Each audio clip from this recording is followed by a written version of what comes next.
மயிலறை அகாடமியின் தினமொரு தகவலில் இன்றைக்கி நம்ம பார்க்க போகிறது நோட்டா. நோட்டாவோட full form none of above. NOTA அப்படின்னா என்னென்னா, ஒரு தொகுதியில் போட்டியிடுற வேட்பாளர்கள் யாருக்கும் நான் வாக்களிக்க விரும்பலை அப்படிங்கிறத பதிவு செய்யும் முறை தான் நோட்டா.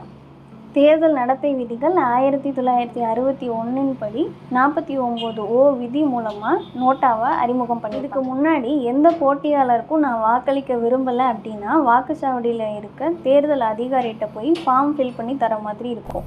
இதை ரெட்ரைவ் பண்ணுறதுக்காக உச்சநீதிமன்றம் 2013 நோட்டாவை அறிமுகம் பண்ணணும்னு சொல்லி உத்தரவிட்டிருப்பாங்க. 2013 5 மாநிலங்களோட சட்டப்பேரவை தேர்தலில் நோட்டாவை அறிமுகம் பண்ணியிருப்பாங்க.